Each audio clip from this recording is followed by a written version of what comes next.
Hello and welcome back to the channel. My name is Krashy, and today we're going to be doing a VOD review of a recent tournament. Now, I'm going to be honest, I have no idea what tournament this is. It's one of the smaller kind of like weekly tournaments, and we're going to be watching the perspective of Team Shiny now. We're going to be watching Rhinne doing some Charizard jungle, and this is the final game of the Grand Finals. But the reason we're watching this is because it's the first tournament that allowed Hoopa. So both teams are going to be playing Hoopa. The opposing team is a stack comprised of like Red Love, Archeryu, Rex, and a couple other players. So not like a full team, and I think the Team Shiny team might be their full roster, maybe not their full roster, but either way, 10 really good players playing in the finals of this tournament with Hoopa allowed. So we're gonna go ahead and see how this game happens, what kind of things we can note from it, and ultimately I just wanted to VOD review the first like Hoopa tournament. So nothing crazy, not some big massive like Worlds Championship Series or anything like that, but just like one of the kind of like normal weekly tourneys that we're used to seeing. So like I said, I'm going to be watching the perspective of Charizard. Rhinne, most likely, if I had to guess, would be using Muscle, Scope Lens, and Buddy Barrier. That's kind of like the standard Charizard build, and then running the full heal so he can get himself out of CC.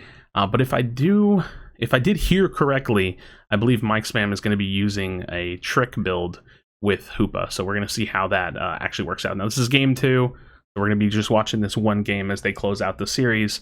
But we're going to be watching what they decide to do. So tri-lane, pretty standard tri-lane. They have, you know, Hoopa, Wiggly, and Pikachu. Top lane, Lucario. So you can see that the kind of like overall meta hasn't, you know, seemingly changed too much. No like 2-1-2 action or anything like that.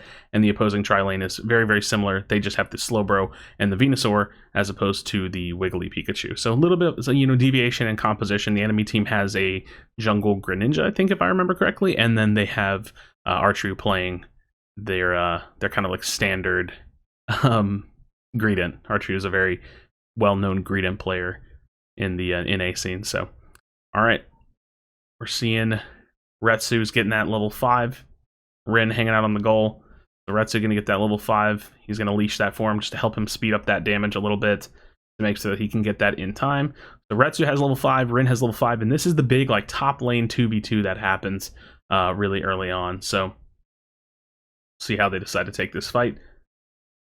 Flamethrower goes out. He does have the red buff out, the covet, and they're just going to go ahead and kind of like piece out to their other side. So really that fight, unless you get a ton of like really good damage, it just kind of devolves into just like, all right, we take our side, they take their side, and then everybody dips and we go farm mid.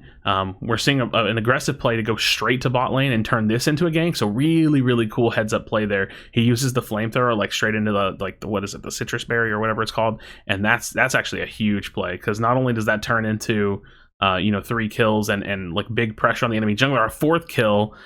So big pressure, but it's a lot of experience. So early jungle kills, huge experience.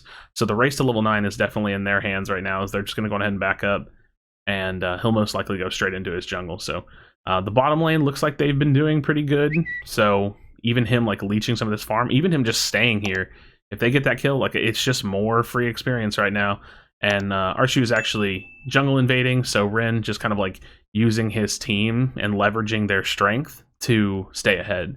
So this is something very specific to like a team scenario, because he can already tell that his jungle's getting a little bit grief from the Greedent, and so since they're strong, he's just getting his full level 9 basically off the back of his teammates' hard work. So really interesting. I don't want to call it overly like min-maxed, but it's pretty interesting to see how that played out, especially just because he was able to create a lot of experience out of his gank in bottom lane. So now level 9 Charizard 720 Bs are done for. He's going to go ahead and pop this Unite move, and this is just going to go ahead and rip this all out. Let's see if they go ahead and decide to break. I'm curious if they decide to break or if they want to keep it. All right, so they're going to keep the lane up.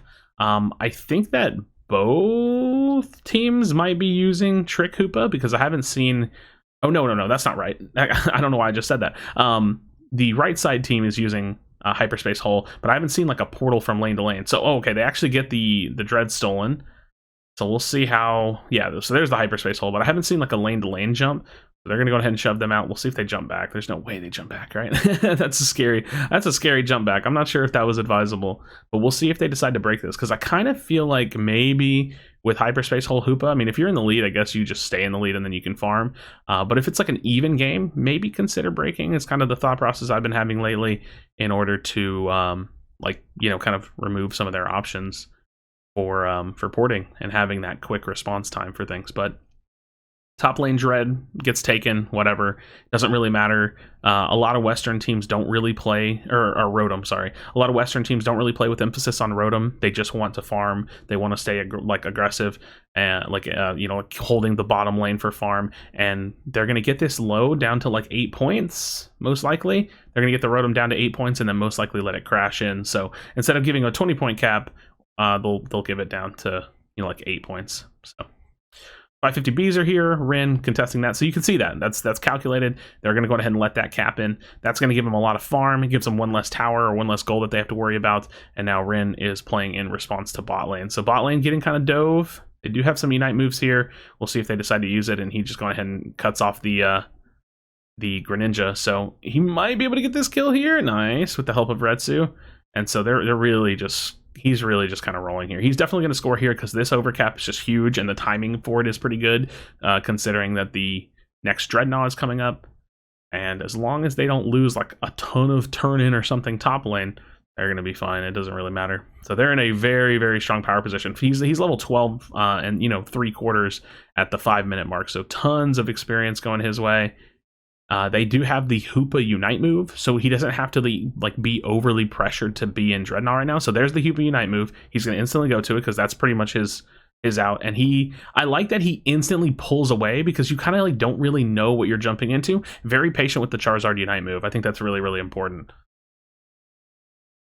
So no hyperspace hole coming out from them. They're relying on Trick Hoopa and just having that global presence from the Unite move to get a lot of value out of Hoopa. And I think that's a fine way to play. I think that double Shadow Balls and the healing that you get from Trick Plus, I guess, is where you get the healing, is pretty strong, actually. Like, there's definitely nothing bad about the Trick version of the build, so... Definitely nothing bad about the Trick version of the build. I think they lost the Dread again, which is unfortunate, but it still doesn't matter much because they're just doing really, really well. Crazy map control, really farmed. And again, you can see this. This is one of the players that I felt like I saw this a lot from early. Like in the past when I've done Team Shiny VOD reviews, Rhinne is a very farm-focused player. If you watch what he's done, he's basically gone through full cycles of either farming or ganking, and he does nothing else. Like, there's not a lot of dancing around. He's very objective. He stayed in the jungle and farmed for, pre the Hoopa Unite move, and he's just a very farm-focused player, and this is a lot of how the Western kind of playstyle is. So 330 Unite move. Charizard has a pretty fast charging Unite move, so he's going to go ahead and farm a kill there and then just get right back to farming again so he can get another Unite move. So we do see he has the Buddy Barrier, no energy amplifier or anything like that. So again, muscle scope Buddy. I'm 90% sure, 95% sure that's the build he's running. So now he's just kind of farming. He's already 15, but he's farming for Unite move. So as long as nobody needs an immediate plus level, getting him his Unite move back is going to be fine. He'll tick into most of it anyways. Bees are up. You can still see, I mean, even now, the whole point is just very farm focused player. Technically, he's got vision in the off lane, so not for nothing being in top lane, right? He can hold vision in the off lane, and he's just his character is massive. He's massive right now. All right, going for buffs. He'll have buffs on for the final fight, and that'll be the Unite move for sure. So he's got his Unite move. The final Dread's going to come up. It's got about a 12-second overlap before final stretch happens, and he's going to get to his bottom lane. So 5 Unite moves up. Very, very fed Charizard. I mean, fed Charizard's terrifying, right? And I think he's going to go hold top lane. They have Hoopa Unite. So he's min-maxing the fact that they have global pressure. So he's not just giving them... He's just farming for fun at this point. He's not just giving them the back cap, the potential double point back cap. He's playing for vision there, maybe just pinching in just to see if they go for it. They do have Retsu kind of playing in that bottom lane, so now they're looking to get engaged on because Retsu's there. The Hoopa Unite move comes out, and that's going to be Retsu teleporting in instantly. So Retsu should be here now. Rhinne, again, very passive with that Charizard Unite move. He doesn't want to make sure that he gets it off and doesn't have it canceled. And while they do have some teammates down, he is incredibly fed, and he's more than half health in that Unite move, so they should be good to kind of close out this game. Even if it just comes down to them, I was going to say, I'm not sure if they were actually going to rip it, but if they decide to rip it, they just have to make sure that they can secure it. So we'll see what they decide to do here.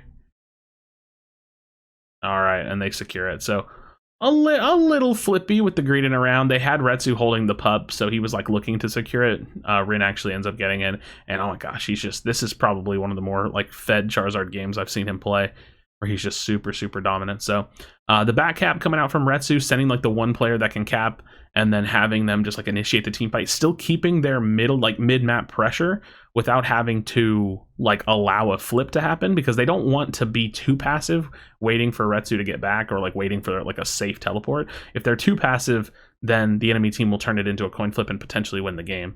So we'll see how they back up here. So also, not to mention, just Trick is like actually a really good support ability. I mean, it gives you move speed, I believe attack or attack speed, one or the other or both. I forget what it actually does, if I'm being completely honest. And Rhinne just has another Unite move, so still just doing damage, but they're going to go ahead and clean this one up. So really solid. I think it's really interesting to see the impact that Hoopa can have without even needing to run Hyperspace Hole. I think the character is very strong, and so unlike Dragonite, which I thought was going to bring this kind of same implication, or like this kind of same outcome, is the implication of global abilities is incredibly strong. Like, it's global map pressure where you can truly go from like one spot to the other is very strong in MOBAs, and Dragonite didn't quite hit that mark because he doesn't have that full global range. Also, it's just better just to use the Unite move at like 50% close to you. So Dragonite didn't quite hit that mark, but Hoopa does. So lots of value coming out from the like global map pressure, but there you have it. So that is as far as I know, the first tournament win that Hoopa has been allowed in. So let me know your thoughts in the comment section down below. I'd be very interested to hear what you think. I mean, he dropped 55 something thousand damage. The other Hoopa even still dropped 40 something thousand damage. So really strong performances from Hoopa. I think Hoopa's an incredibly strong character that we're definitely going to see in the meta. But friends, drop a like on the video, drop a comment for me. Let me know what you think about watching Hoopa in competitive play. 142,000 damage Charizard game. That was a really fed Charizard. But as always, friends, be sure to be kind to one another. Tell someone that you love them. And I'll see you on the next video.